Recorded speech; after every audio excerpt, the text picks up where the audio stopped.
Mieram tuvu piedāvā raidierakstu. Vai ticēt ir normāli?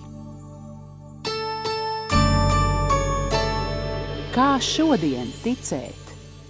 Kā šodien lūgt?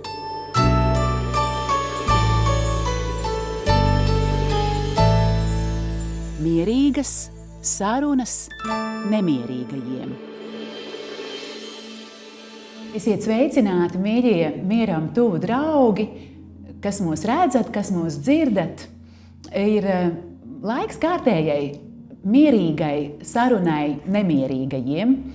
Ir kāds brītiņš pagājis kopš pēdējās sarunas, pauzīte, un man jāatzīst, es mazliet noilgojos pēc šīm sarunām, un es ļoti ceru, ka varbūt kāds no jums arī, ja jā, tas man būtu liels prieks.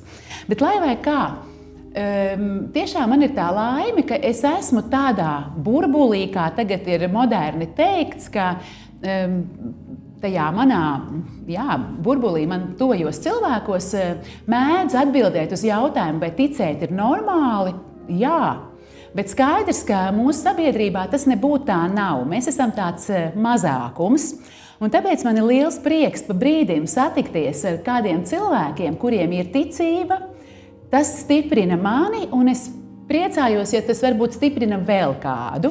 Un man šķiet, ka es ceru, ka šīs sarunas arī parāda, ka mēs esam dažādi, noteikti dažādi. Gribētos domāt, ka interesanti un ļoti bieži arī diezgan brīnišķīgi.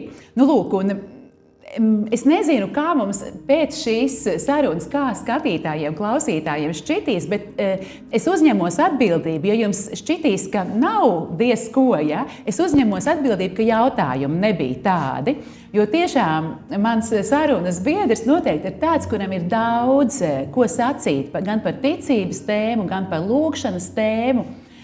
Jā, Mihails Volohovs, priesteris, teoloģijas doktors un mācību spēks Rīgas garīgajā seminārā. Es saprotu, ka tu pat šobrīd esi tajā pašā galvenajā pozīcijā seminārā. Jā, sveika, Aija. Sveiks, Mihail, un paldies, ka tu atnāci. Paldies par šo iespēju. Jā, šajā brīdī es esmu Latvijas starpdiecēžu garīgā semināra vicerektors un pildu arī pagaidām rektorā pienākumus. Priesteri Mihail, tu labu brīdi biji Romā. Un droši vien, ka pamanīji, kamēr tu esi Romā, lietas seminārā, teiksim, noteikti nav gājušas uz daudzskaitlīgo pusi. Jā, labi. Man Rīgas, teiksim tā, kā mēs viņu visu saucam, Rīgas semināra pieredze sākās un beidzās pirms 20 gadiem. Es tur pavadīju 2 gadus, un tad es turpināju jau semināra studijas arī Romā. Un toreiz mēs bijām, manuprāt, ap 30.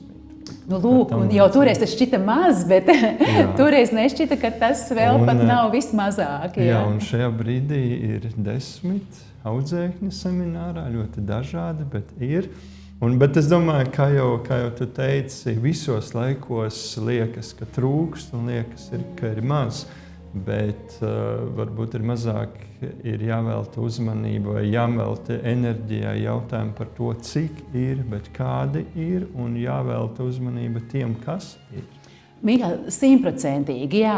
Un turklāt es vēl iedomājos, ka droši vien, ka cik daudz var viens cilvēks izdarīt. Turklāt, ka tā mūsu Latvija ir tāda maza, jā, vēl ar visām jaunajām iespējām un tā. Labi, bet pie tā vēl atgriezīsimies. Priesteri Mihail, katrā ziņā paldies, ka tu esi priesteris. Paldies Dievam, protams, par aicinājumu, bet paldies Dievam, ka tu teici jā. Un vai es tev drīkstu mazliet arī šajā virzienā pajautāt? Droši. Kā šodien cilvēks kļūst par priesteri? Es saprotu, ka tas ir ļoti personiski, bet ja tu ieskicētu, es tev būtu pateicīga. Es teikšu godīgi, tas aicinājums stāsts, un tas ir tas, pie kā es ik pa laikam atgriežos. Man bija 11. 11 Man bija gadi. 11, es sev teicu dažas lietas. Es būšu priesteris, es studēšu Romā, es studēšu baznīcas vēsturi. Tas 11 ir tas, gados. ko es tagad pēc 30 gadiem varu teikt, ka tas ir tas, ko es esmu kaut kādā mērā sasniedzis. Tas nav mans nopelns. Iespējams, ka tas bija tādā kaut kāds, kā to sauc, deals. Darījums ar Dievu vai arī nē. Bet teiksim, tā pirmā doma, vai teiksim, tas vecums, apzināties, kur es sevi atceros, un kad šī ideja nāca, es domāju, man bija kādi 11 gadi. Tas ir diezgan agri, jā. Lūk, jo parasti jau tomēr tā var būt, bet tad nāk pusaudzība, izaicinājumi. Un tas manā gadījumā tas nebija arī savādāk, jo es domāju, es vēl piedaru pie tās paudzes, kur Omas mūs veda uz baznīcu, patika tev vai nepatika, bet kaut kādā brīdī kaut kas tevi uzrunāja. Pēc tam nāca kaut kas cits, un nav jau tā, ka es teicu, es būšu tikai priesteris, es biju domājis arī par kaut ko citu, par citām studijām, man bija arī citas intereses, bet tad, kad teiksim, tas pēdējais vidusskolas gads man bija man bija tāds, teiksim, pašam savs tāds pārbaudījuma kritērijs. Es katru rītu centos iet uz baznīcu, uz misi, un pēc tam tad uz skolu. Un tas bija, teiksim, tas gads, kurā es arī pārdomāju šo jautājumu. Un tad es īpaši nevienam neko neteicu, ne draugiem, ne arī ģimenē, bet kaut kādā brīdī tad šis, teiksim, šis mans nodoms vai šis mans lēmums, ja es labprāt iestātos seminārā, pārbaudīt savu aicinājumu, saprast, vai viņš man ir, un tad tas tā nāca. Ar visiem citiem piedzīvojumiem tā tālāk. Tas nav varbūt tas revolucionārais stāsts, tu pamodies vienā rītā, un tas varbūt nav tas arī pavisam klasiskais stāsts, bet kaut kur pa vidu. Jā, bet tad tieši ordinējot priesteri ir tas tāds fascinējošs brīdis, kad tas topošais garīdznieks jau diakona svētībās, bet tad arī priestera, kad viņš guļās altāra priekšā, tādā atdevībā, ka viņš tā kā atsakās no sevis un kļūst par to kalpu. Un tas, es šodien paskatījos, tev ir bijis pirms 15 gadiem. Tas gan šogad aprīlī būs 15 gadi. Kopš manas priestera ordinācijas, jā. Tas, ko es atceros, ka man bija ļoti cieši sasieta josta, un es atceros, es gulēju, un es jūtu to mezglu, kas man dur vēderā, bet teiksim, tādām fiziskām varbūt atcer. Bet jā, tie 15 gadi īstenībā ļoti ātri pagājuši. Un tas ir tas brīdis, kad tu tam gatavojies, bet pēc tam paverās īstenībā ir daudzas iespējas, daudzas situācijas. Es vienmēr saucu, aicinājums ir izaicinājums. Arī, jā. Katrs aicinājums ir izaicinājums, un šis aicinājums ir piedzīvojums visas dzīves garumā. Un tas tiešām ir piedzīvojums ar visu iespējamo. Un kā es teicu, šie 15 gadi ir pagājuši ļoti ātri. Un arī pagājuši īstenībā nemitīgi mācoties. Es saprotu, tikai pagājuši vasar tu atgriezies Latvijā ar šo doktora grādu. Es biju pa vidu, es gandrīz 5 gadus biju arī Kuldīgā. Es strādāju draudzē. Pareizi. Man ir švaka atmiņa. Es īstenībā to zināju, bet aizmirsu. Bija tas brīdis, kad es arī biju viens no priesteriem, tātad Alsungā un Kuldīgā. Pareizi, Liepājas diecēzē, jā. Un pēc tam tad jau, kad es pirms 10 gadiem, tas bija īstenībā, jā, kalpojot Kuldīgā, tad bīskaps Viktors Stulpins teica, kad vajadzētu turpināt studijas, un tā es, pēc tam tad es 10 gadus pavadīju Romā. Jā, un izlasīju arī, ka, es saprotu, baznīcas vēsture ir tava specializācija. Jā. Un ka tu esi ar izcilību savu darbu aizstāvējis. Es domāju, visi, kas to ir izdarījuši, ja tu esi tik tālu un tu esi pie tā tik daudz strādājis, tad savādāk nevar arī būt. Tiešām, tā kā es tevi apsveicu, bet tas, ko es gribu pajautāt, ka ir, tā kā, man liekas, ka tā ir divi ceļi, ka ir arī tas tāds intuitīvais, tāds sirds, ka tu varbūt neko daudz nezini, bet tev tā kā velk tas Dieva noslēpums. Un tad ir tas racionālais, tā kā, ar prātu, ja? Un kā tu teiksi, tev gudrība vai intelekts palīdz ticēt Dievam? Tas ir jautājums, īstenībā tas ir jautājums par pazīšanu, ko nozīmē pazīt. Es domāju, tas intuitīvais, vai mēs varam viņu saukt arī kaut kādā, varbūt arī par kaut ko mistisku, un kaut kas racionālais, viņi jau nav pretrunā. Un īstenībā viņi tie abi, tās ir viena ceļa divas puses. Prāts kaut kad apstājās, un varbūt, ka tā ir tā augstākā prāta spēja vai augstākā prāta forma aiziet tālāk, aiz šī racionālā. Un es domāju, ka tas nav pretrunā. Ja kaut kādas lielās mistiskās pieredzes sākas, kā šī augstākā racionalitātes forma, augstākā prāta forma. Bet ko tu teiktu, bet ar ko sākt? Piemēram, tādam šodienas cilvēkam, man nav šī pieredze, man nav ne tā mistiskā, ne es arī vēl nepazīstu.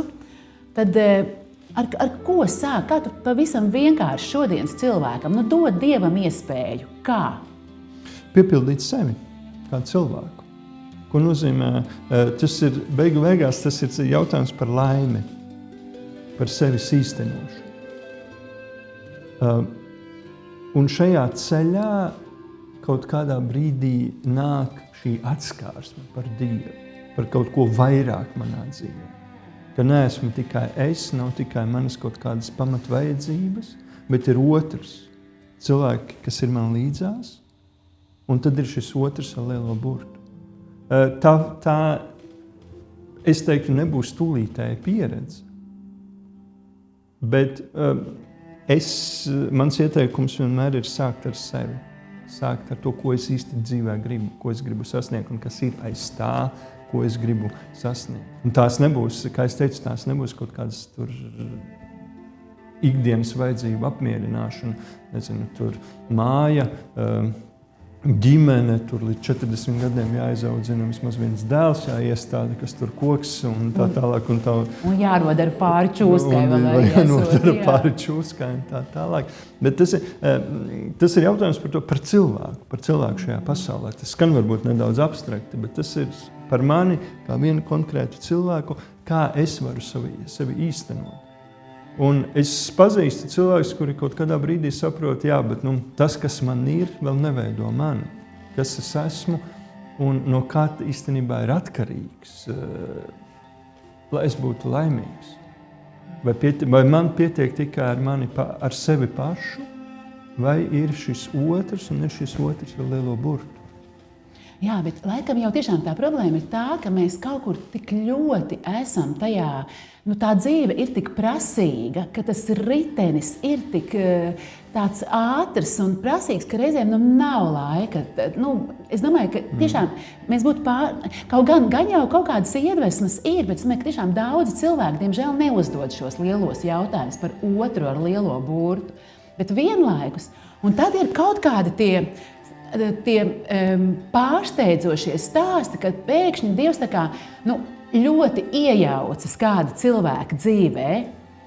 Piemēram, ja es drīkstu, tad arī mēs tagad šajā mēnesī mieram tuvu, tā brīnišķīga mēneša lieciniece, noteikti tu esi dzirdējis, ir tāda, kas bija kavējās māsa, Klēra Kroketa, manuprāt, viņu sauc. Vārdu sakot, meitene, talantīga, skaista, sapņo par aktrises karjeru, tā, un viņa nejauši nokļūst, manuprāt, Grieķijā.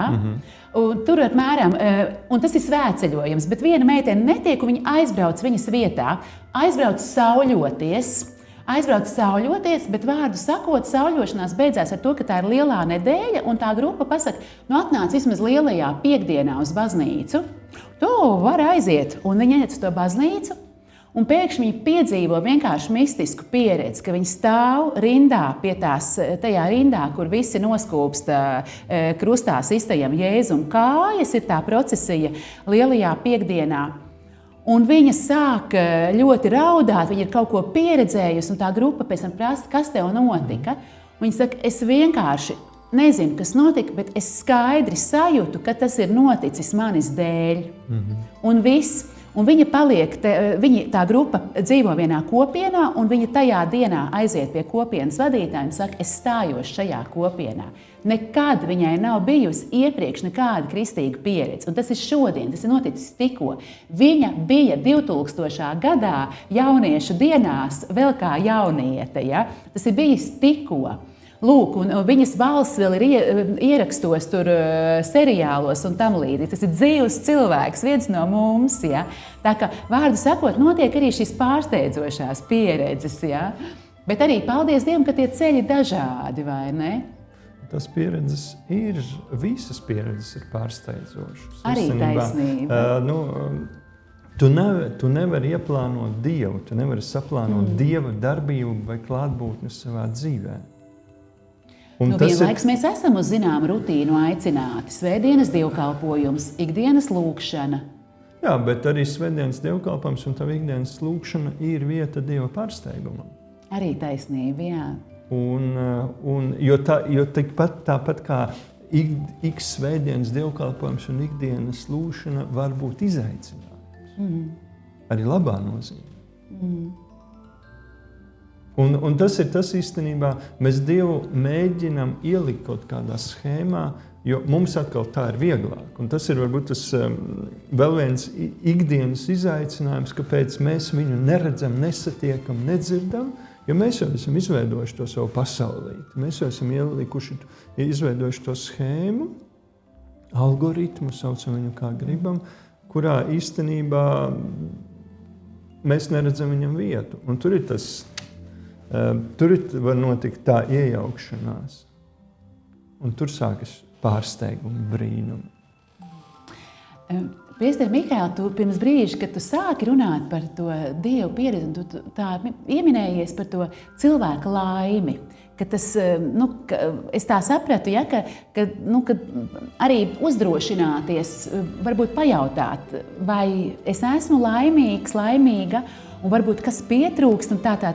Un vārdu sakot, tad mēs varam uzskatīt, ka Dievs grib, lai mēs esam laimīgi, vai ne? Būtu jocīgi, ja būtu citādāk, vai ne? Viņš ir izdarījis visu, lai mēs būtu laimīgi. Lūk, un tagad mēs ierakstam šo sarunu gavēņa laikā. Varbūt cilvēki skatīsies kaut kur vēlāk, bet tomēr tas tāds gavēņa, tas tūkstnesis, nekas, tā, krusts galu galā. Tas mums arī dzīvē ir klātesošs. Ja? Lūk, bet tā galā ir tā augšām celšanās, tā gaismas uzvara un dzīvības uzvara. Lūk, un tas ir tāds interesants jautājums, ka reizēm piekrīti, ka reizēm baznīcā mēs netiekam pāri tai krusta pieredzē. Varbūt reizēm pietrūkst tā augšām celšanās prieka. Tas ir jautājums, tā man bija pieredze Jeruzalemē. Jā. Mēs esam pieraduši teikt Kristus kapa baznīca. Jā. Grieķu nosaukums ir anastasis, augšām celšanās.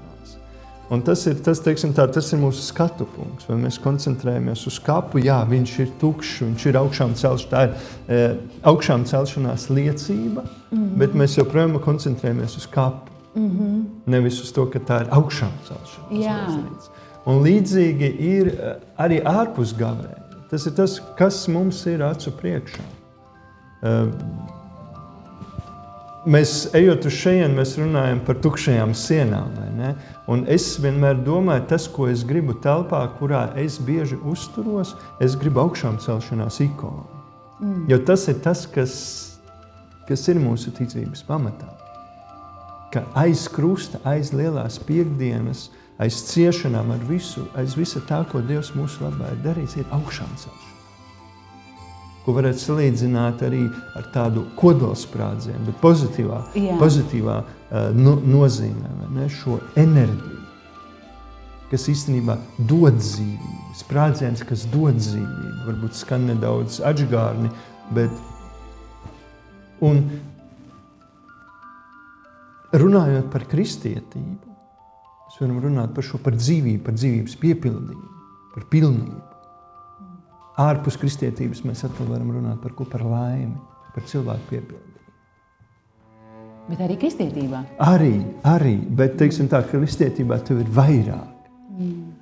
Un teiksim tā, arī tagad atgriežoties pie jautājuma par gavēni, svarīgi neaizmirst, ka tas ir ceļš, kas uz kaut ko virzās.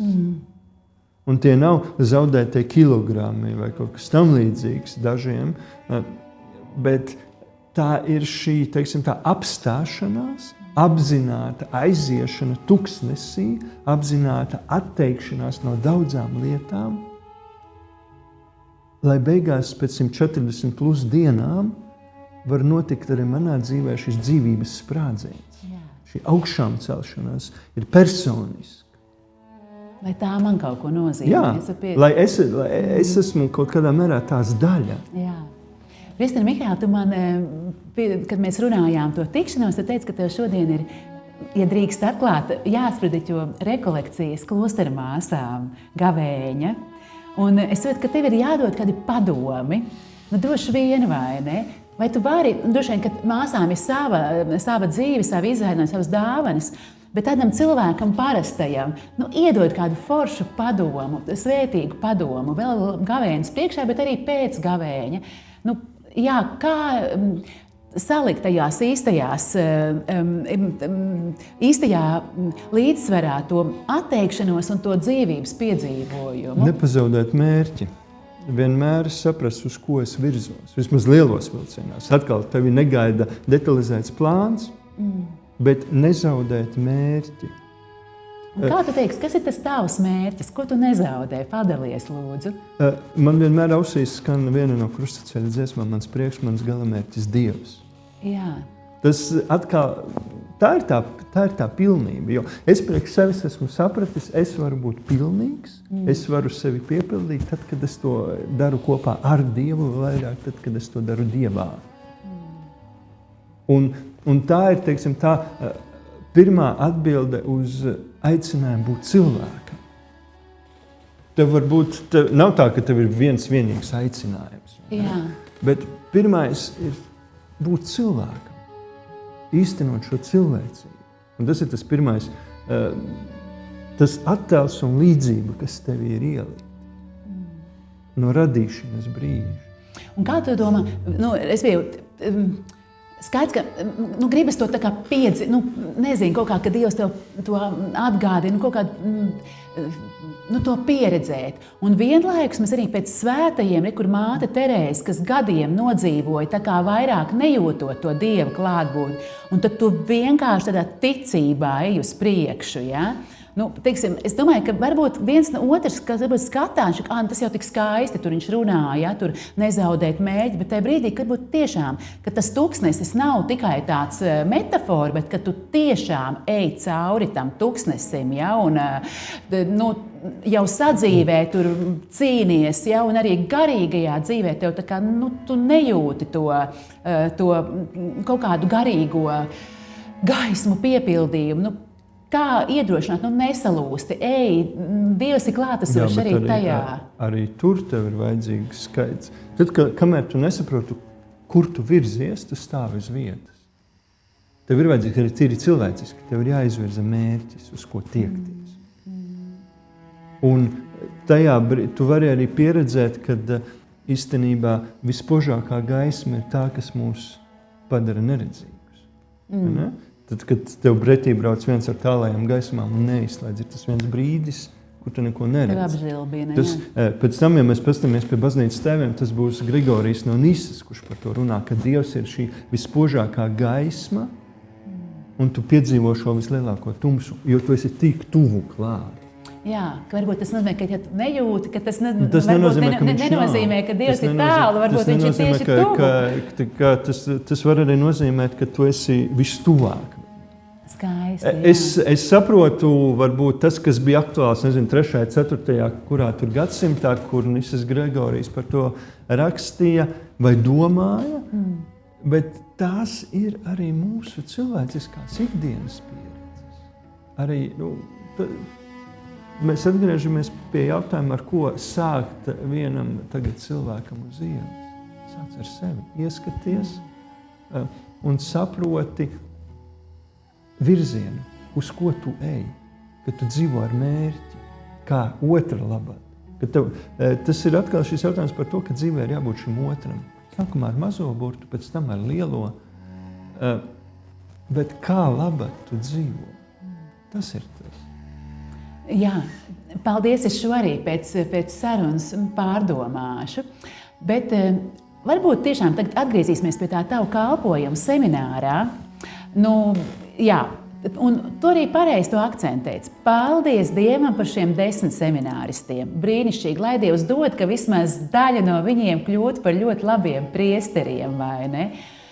Kā tas ir? Tā vide, es saprotu, jums tagad ir internacionāla. Proti, nav tikai semināristi no Latvijas, bet no visas plašās pasaules. Jau pāris gadus ir tā, un tas ir seminārs, kurā es šogad esmu ienācis. Tātad mums ir 10 audzēkņi, kā jau teicu. 3 ir no Latvijas, 3 ir no Nigērijas, 2 ir no Indijas, un ir 2 no Malāvijas. Jā. Tā kā tā vide ir internacionāla, viņi ir dažādos veidos uzrunāti. Es domāju, ar katru no viņiem ir būtu vērtīga saruna par viņu motivācijām, mērķiem un tā vēl jau vairāk tādēļ, ka šogad 3 no viņiem arī tiks jau ordinēti par priesteriem. Jau šogad, paldies Dievam! Droši vien, ka rudenī. Un tad viņi arī turpinās kalpot šeit Latvijā. Bet tu apmēram zini arī viņu stāstus, vai ne? Vai tu drīksti man tā kā ieskicēt, ko tu tajos viņu aicinājumos vairāk jūti? Tādu to mistisko pieredzi vai tādu racionālu lēmumu, kā gandrīz bija tavā gadījumā? Es domāju, ka pirmais, ko, piemēram, tie, kas nav šeit, teiksim, tā vietēji, es domāju, tā misionārā apziņa ir tā pirmā. Doties kaut kur. Un doties kaut kur ārpus ierastās vides, es domāju, ka tas jau ir liels uzdrošinājums. Tas jau ir kaut kas, tu to nedari, labi, paskatīsimies, kas būs rīt. Jā, tas diezgan radikāls solis. Tas tomēr, zināmā mērā, ir radikāls solis. Doties svešā zemē, studēt, iemācīties valodu. Tādu valodu, kura varbūt tev būs internacionāli īpaši nebūs vajadzīga, bet būs vajadzīga šeit, ikdienā ar cilvēkiem. Un tas ir izaicinājums. Un tas ir tas, ko es atgādinu arī semināra audzēkņiem, ka aicinājums ir izaicinājums.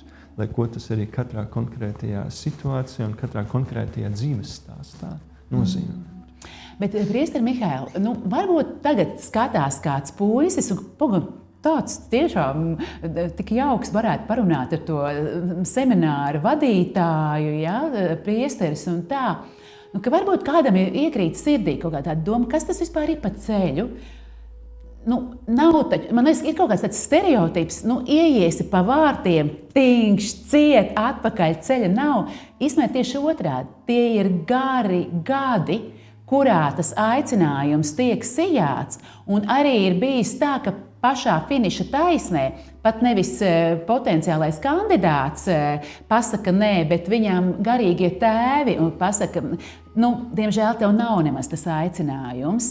Vārds sakot, man šķiet, ka tas varbūt kādam pat ir iedrošinājums, ka varbūt tas īstenībā, jo arī es pazīstu diezgan daudzus jaunus cilvēkus, jau jauniešus mūsu vecumā, joks, ka viņi ir kādu gadu vai vairākus gadus mācījušies seminārā. Es nekļuvu par priesteri, bet tas man tiešām bija tāds ieguvums. Vārdu sakot, kā tu iedrošināt? Varbūt, ka nebaidīties, ja tev ir tāda doma, ka varbūt nebaidīties aiziet tajā virzienā. Vai arī tas ir tik spēcīgi, ka tu nevari pārprast? Es teiktu, ka mūsdienās semināra pirmais uzdevums, un ir labi, ka tie ir gari gadi, un es dažreiz saku, es priecātos, ka tie būtu vēl garāki gadi. Jo to, ko mums, piemēram, seminārs no Nigērijas, ja Latvijā tie ir 6 gadi, tad tur tie varētu būt 2 tik daudz. Jo viņi sāk jau, teiksim, tā ar mazo semināru un tā tālāk. Nav jābaidās no šiem garajiem gadiem, un tas, es domāju, mūsu tas pirmais uzdevums palīdzēt tiešām dzirdēt to aicinājumu, sadzirdēt to Dieva balsi, uz ko tā tevi aicina. Un tāpēc, teiksim, šī ceļa sākumā ir vismaz gads paredzēts arī tādai, es gribētu teikt, vairāk tādai garīgai sagatavošanai, ka tevi neiemet uzreiz teoloģijas studijās vai filozofijas studijās. Un tas nav tā, ka tu, bet daudz vairāk, teiksim tā, iemācīties, vai saprast, ko nozīmē lūgties. Iziet kaut kādām, teiksim tā, tādai aktīvi praktizētai kristīgai dzīvei. Un tad, ja tu pēc šī gada sapratīsi, es varu būt kristietis, bet citā ceļā, citā aicinājumā. Protams, jo arī, kad kaut kur mēs mazliet par to ritmu un to tā kā dod Dievam iespēju, un tā man tā personīgi šķiet, es būtu vīrietis, es varbūt aiziet uz to gadu, uz to semināru, liekas, ka tās ir tik kolosālas rekolekcijas, ja? Nu, vārds sakot, tur tu tiešām apstājies, nu, tev nav objektīvu citu darbu, ja? Tevi tur baro, tevi tur izgulda, tev ir jauka kompānija, nu, teiksim, domājoši cilvēki, ja? Nu, tādā ziņā.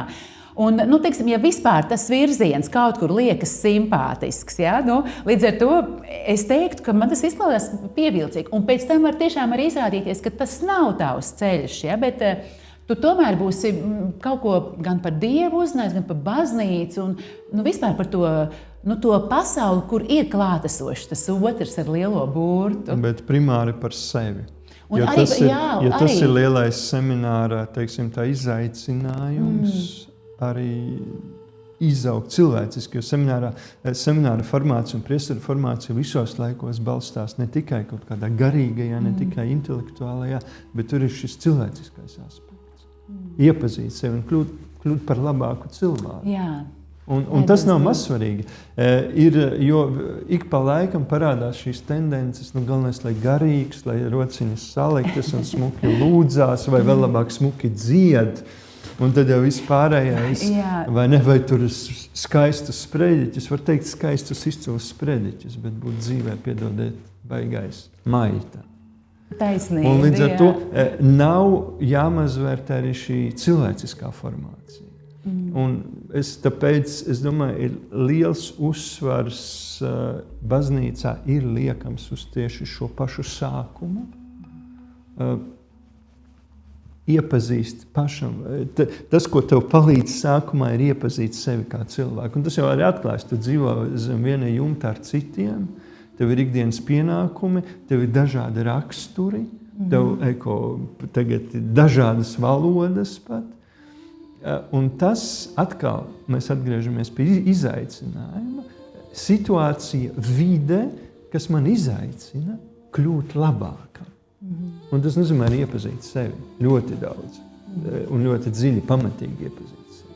Jo tā ir tā zeme, kurā tā aicinājuma sēkla iekrīt. Jā, un vēl tu minēji saprast, ko nozīmē lūkšana.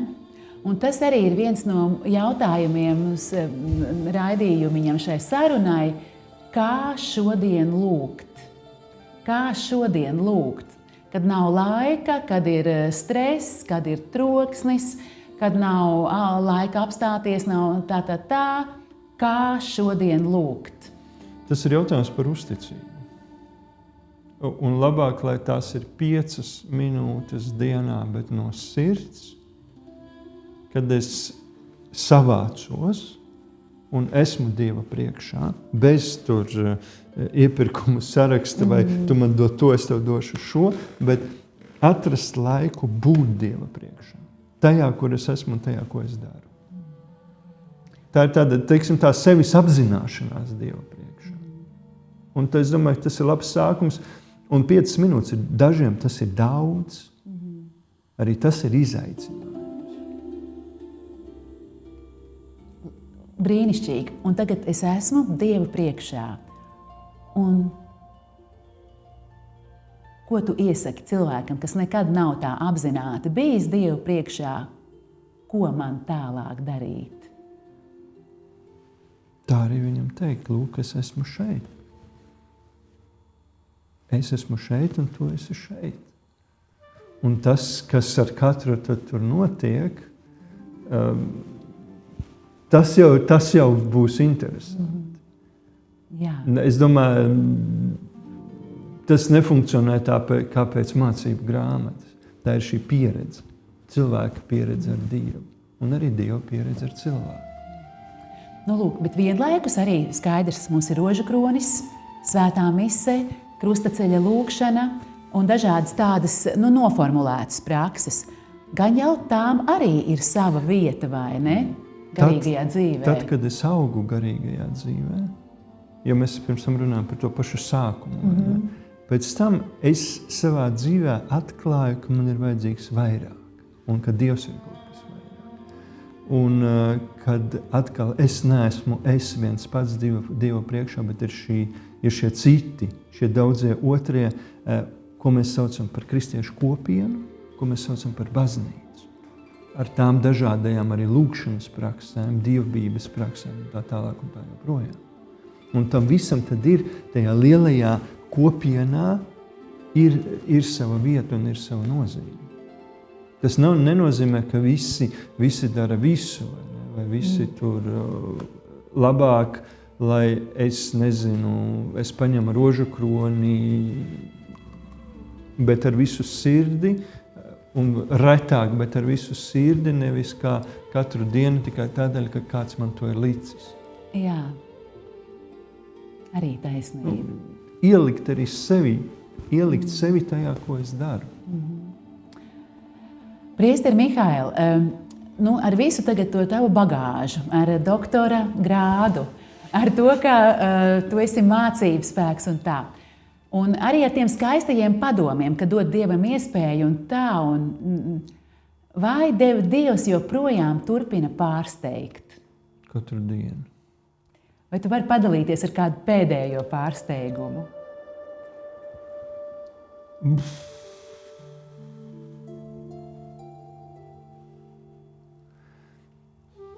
Teiksim, tās ir tādas situācijas, ka tu atskārsti, var arī savādāk, var arī šādi. Un visbiežāk tas ir saskarsmē ar citiem cilvēkiem, ka tu saproti, arī tev pretī ir vesela vēsture, kas mēdz būt interesanti, kas tevi uzrunā un no kuras tu vari mācīties. Es domāju, tās ir tās manas pieredzes, kad tu neesi pašpietiekams. Un ka tu no otra vari mācīties arī mazas vienkāršas lietas, arī ikdienas lietas. To tev arī kungs saka pa brīdiem. Jā. Brīnišķīgi. Jā, priesteri Mihail, tiešām es baudu to, ko tu saki. Liels paldies. Tagad tā paskatoties, ko mēs esam parunājuši par ticību, par lūkšanu, par Dievu, par aicinājumu. Vai tev pašam ir sirdī? Es tomēr gribu klausītājiem, skatītājiem, mieram, tuvu draugiem, pateikt vēl šo.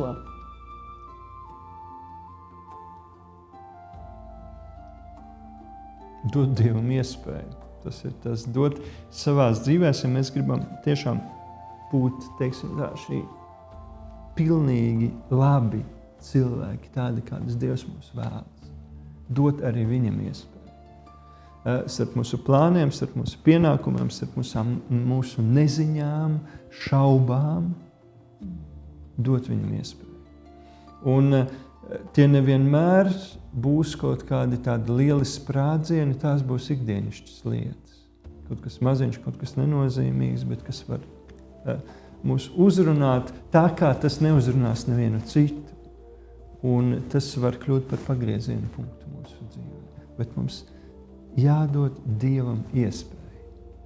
Paldies, tas gandrīz izklausās tā kā jau beigu novēlējums sagatavot. Tev būs iespēja vēl beigu nobeigumam, bet es tātad vienmēr arī kādu, tiešām liels paldies par veltīto laiku. Es tev arī atnesu kādu grāmatu. Tu man teici, ka tev nav par priesteri Benediktu Skrindu laikmeta liecinieku, bet mēs esam izdevuši par 2 marijāņu tēviem. Gan par Benediktu Skrindu, gan par Broņislavu Valpitru. 2 brīnišķīgi marijāņi, kas uzsāk marijāņu kopienu Latvijā.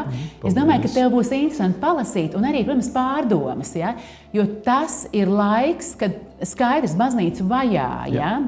Tātad, ticība ir nevienkārša, Bet semināri ir pilnāki, ja?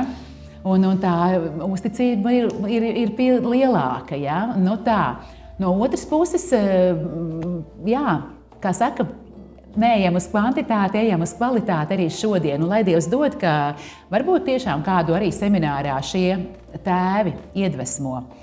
Tad, jā, mēs ļoti mīlam priesteris, un mums iznāca jau aprīlis, tas ir tava personiskā grāmatiņa. Labi, ja? Paldies, pilnīgi ar vārdu.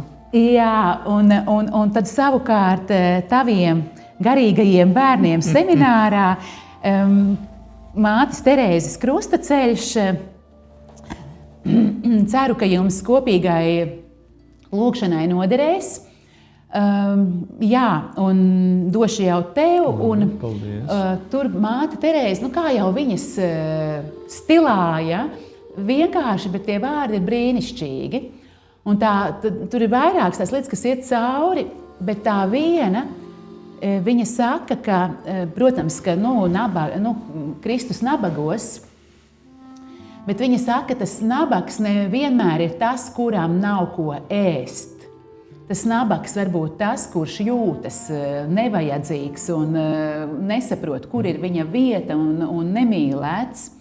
Tad, lai Dievs dod, ka tie semināristi kļūtu par tiem priesteriem, kas šiem cilvēkiem varētu pateikt, nē, tu neesi nevajadzīgs, nemīlēts. Jā, un kaut mums, protams, arī tas izdotos, tostarp caur šo lūkšanu. Nodošu viņam šo vēlējumu un sveicienu. Jā, nodod arī dāvanu. šo dāvaniņu. Jo arī īstenībā tieši skatoties pravietiski uz jūsu internacionālo kompāniju, vienkāršā valodā māte Terēze runā arī tad tiem, kas spēr pirmos soļus latviešu valodā, vai ne? Lūk tā, priesteri Mihail, tiešām liels paldies, ka tu atnāci. Tad kā šodien ticēt un kā šodien lūgt, es saprotu, ka tu saki, ka tas ir iespējams. Tas ir iespējams. Mums ir jādod Dievam šī iespēja, un mums ir jāsaprot, ko es ar viņu kopā varu šajā dzīvē paveikt. Un tas mērķis? Piepildījums. Dzīves piepildījums kopā ar Dievu. Paldies tev, lai izdodas un lai es tev varu lūgt. Es vēl pateikšu paldies, un tad es tev lūkšu šim pasākumam svētību, taču jāizmanto, ka priesteris ir klātesošs. Es pateikšu lielu paldies jums par uzmanību. Ja tiešām kāds ir izturējis līdz galam joks, es ceru, ka visi. Paldies, ka klausījāties, paldies, ka skatījāties. Un man ir jāsaka liels paldies brīnišķīgam uzņēmumam Nākotnes parks. Nākotnes parks brīnišķīga vieta, kur vada lieliski cilvēki, un tur varot gan atpūsties, tur varot gan mierīgi pavadīt laiku, tur ir arī, kur svinēt dzīvi. Un, ja mēs šeit tādās sarunās mēģinām celties tuvāk debesīm ar savām tādām domām un vārdiem, tad tur tas ir iespējams tīri fiziskā veidā. Ieguglējiet Nākotnes parku un paskatieties, kas tas ir par brīnumu. Un Nākotnes parkam liels paldies, jo viņš mums mazliet šodien atbalstīja, lai mēs te varam visu nosekt. Paldies! Un, protams, paldies arī Mieram tuvu izdevējām Kalaraksti par grāmatām. Un vēl viena tāda ziņa, ka varbūt kāds no jums skatās un domā, tiešām gribētos atkal paklausīties kādu jauku cilvēku, kas var iedrošināt ticībā. Mēs ieliksim arī tādu mazu linku te parakstajā aprakstiņā. Tagad ir moderni teikt, uzsauciet mums kafiju. Kafiju nevajag daudz dzert, ja? Kafiju paldies, bet, ja, piemēram, gribās iemest kādus 5 vai 10 eiro, mēs ļoti ar lielu paldies novērtēsim. Lūk, prozaiskā pauze, vai ne? Jo mēs gribam pateikt meitenēm paldies par telpām un cilvēkiem, kas mums palīdz. Jā. Paldies, daļas beigas.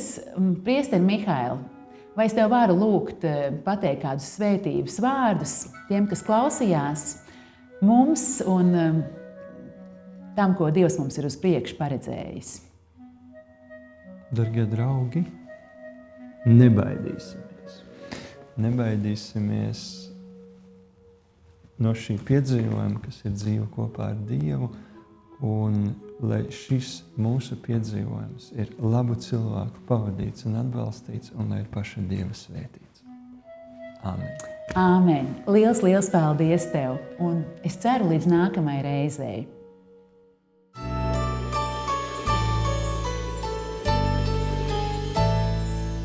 Mierīgas sarunas nemierīgajiem.